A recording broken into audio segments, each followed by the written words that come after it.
We at Gallup and a lot of other people ask Republicans, who would you vote for if you had to vote right now for your nominee for president? We pay a lot of attention to the results, but I should point out that history tells us a lot changes between even now in October, in the year before an election, and when the nominee is eventually determined.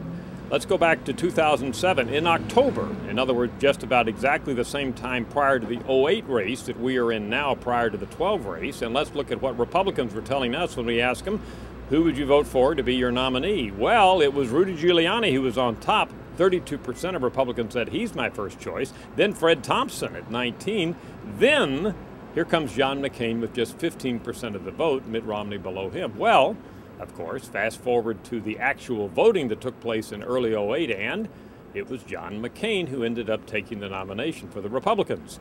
So in other words, where the candidate stood at this point did not predict well at all, of course, where they ended up when the dust settled.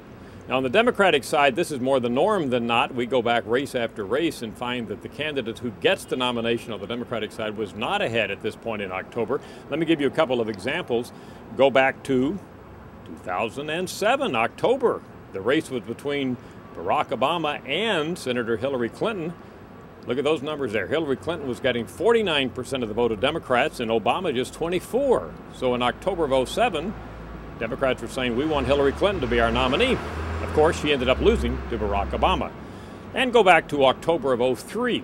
This would have been before the 2004 election. It was General Wesley Clark who was ahead among Democrats at 18%, and then Howard Dean with 14%.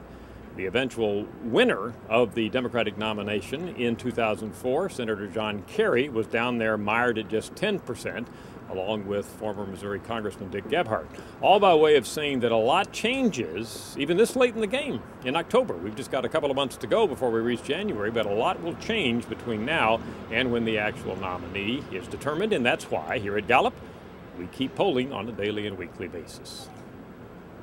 I'm Dr. Frank Newport, Gallup Editor-in-Chief.